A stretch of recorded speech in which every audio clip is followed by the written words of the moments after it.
Lately, I've been feeling like I'm in prison, and it feels like it's a self-imposed prison because it's not necessarily a comfort zone.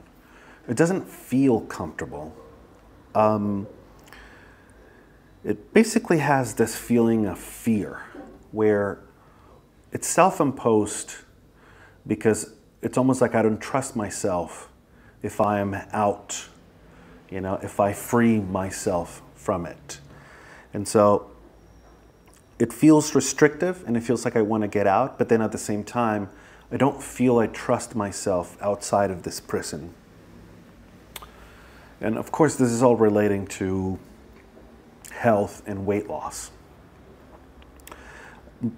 Back in February when I started, and I finally decided that this is something that had to happen for many reasons, but mostly for health reasons, I sort of created this bubble where I could control the environment as much as possible because I couldn't control myself. And so a lot of time and effort were put into designing this system that would work, and it worked. For the first, I don't know how many days it was that this is back when I was still in the US before I moved down here to Argentina. It worked. The system was created in a way that worked as long as I remained in my bubble, in that self-imposed prison. And yes, it felt somewhat restrictive, and it wasn't an entirely positive experience, I guess. But there was comfort in that restriction. But at the same time, there was fear. Maybe not as much as the time because I hadn't yet ventured outside of that bubble. I hadn't ventured outside of that self-imposed prison that I had created. And then things have been rocky since I stepped outside of that initial self-imposed prison and I moved down here to Argentina a couple months ago. And yeah, things have been rocky ever since. I thought, I guess, being in that self-imposed prison, being in that bubble, gave me the sense, or I guess a false sense of security. The false sense that I was somehow more in control of myself and my impulses. And then the moment I got out of that bubble, the moment I broke out of that prison and suddenly I was free, I basically started reoffending. I started reverting back to old ways and falling back on very, I guess, comfortable but destructive patterns. And I didn't have the right support system. I didn't have the right mindset in order to succeed with this sort of newfound freedom. And so my instinct was to try to recreate that prison, that bubble, recreate that restriction that being in that self-imposed prison had given me as a way to succeed. And as I started living in this sort of self-imposed prison, it's great at first. Feeling that sort of restriction feels good at first because it gives you back a certain sense of control, or what feels, I guess, like a false sense of control because you're able to control the environment. And so as long as you remain in your little prison that you've built for yourself, you're probably going to be okay for the most part. But the problem is that living in that self-imposed prison, living in that bubble, at one point or another, feels extremely restrictive. Because you can't live your entire life locked in your apartment and avoiding contact with the outside world. And the outside world is too big. We can't control it. We really can't. even controlling your own environment already takes a tremendous amount of effort. So trying to control anything beyond that is basically impossible.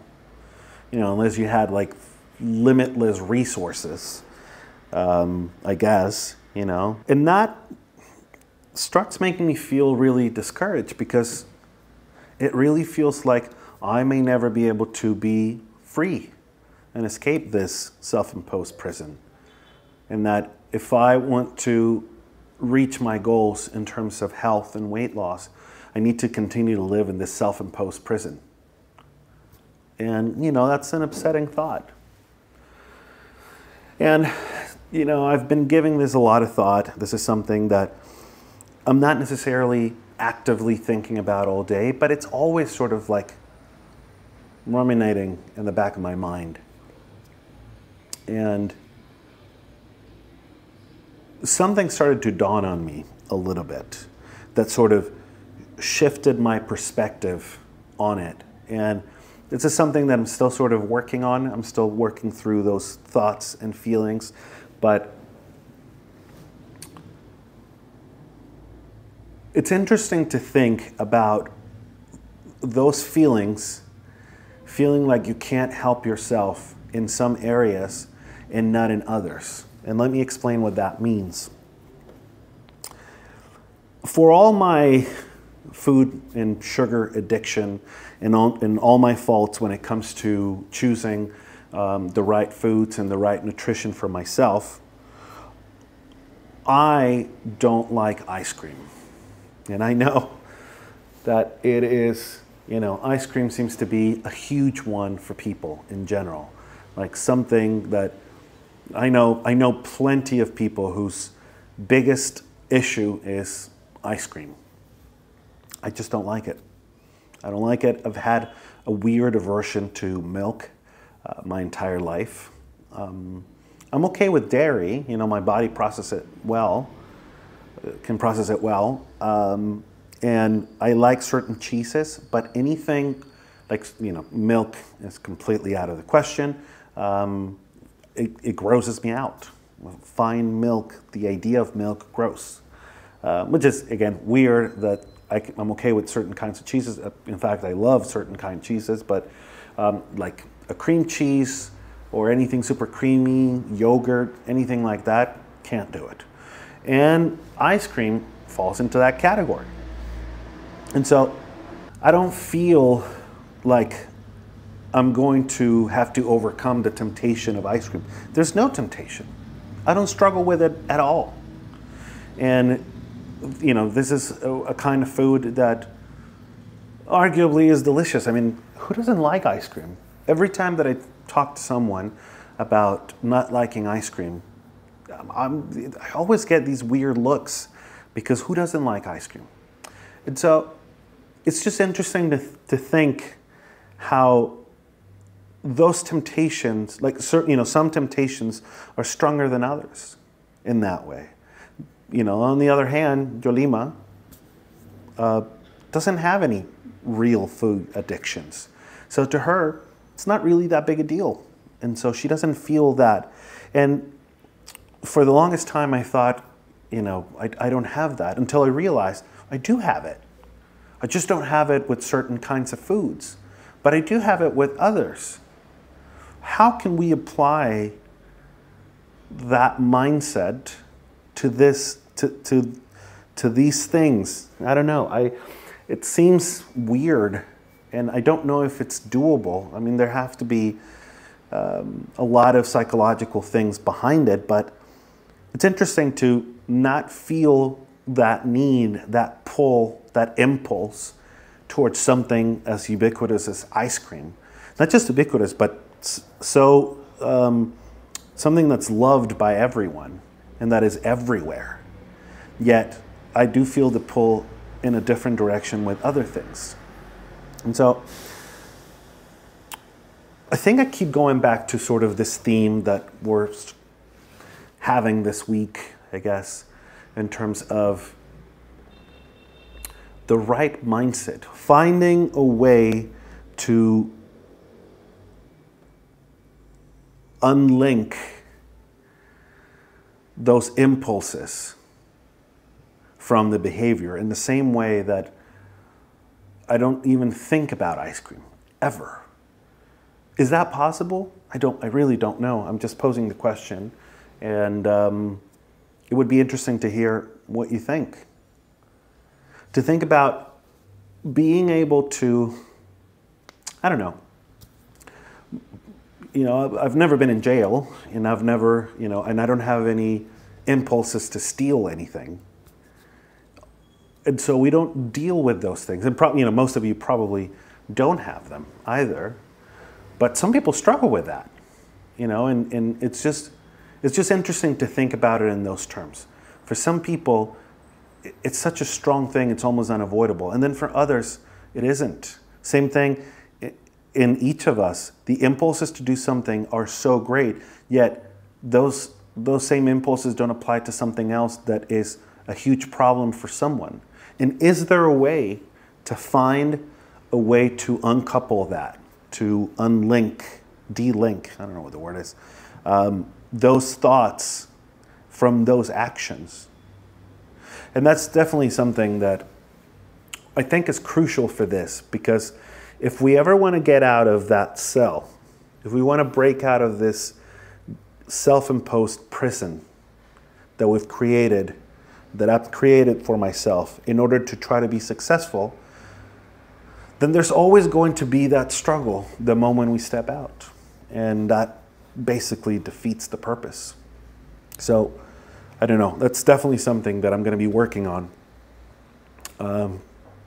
Just going to keep it in the back of my mind, seeing if there are any ways to overcome those challenges, those mental hurdles that we all struggle with on our path to health. So, thank you guys again for hanging with me and humoring me on these thoughts that I'm having, these reflections about weight loss and health. Because there's so much put into the physical aspect of losing weight, and I think that there isn't enough on the mental aspects of losing weight. And I think that we need to talk about it more. And I don't even know if talking about it is the right thing to do. I know that I've been told many times, and a lot of people have said, you're making too many excuses, you're procrastinating too much on this, just do it, just get to it. And that might be the right mindset, but again, if you can get it. But if you don't have that mindset, is there a way to get to that mindset so that you don't have to go 15 rounds with your head before you finally decide to lift a pair of dumbbells? And that part is really tricky. It is very difficult. If you don't struggle with it, then it seems like the most trivial thing. But if you do, it feels like the most impossible thing. And because it's so difficult and it's so different from it for everyone, and it's such a complex thing, I feel like we don't talk about it enough. And so I'm trying. I know it's difficult, and it's difficult to get these thoughts out, to put words behind the emotions that sort of drive my behavior. And hopefully that'll resonate with someone and make them think about it. And I think that if we all start thinking about it collectively, we might be able to start developing tools that can help with that most elusive part of any health or weight loss journey, which is dealing with the uncertainties of your brain and your behavior. And so we keep contributing to it, I guess. Thank you guys. See you tomorrow.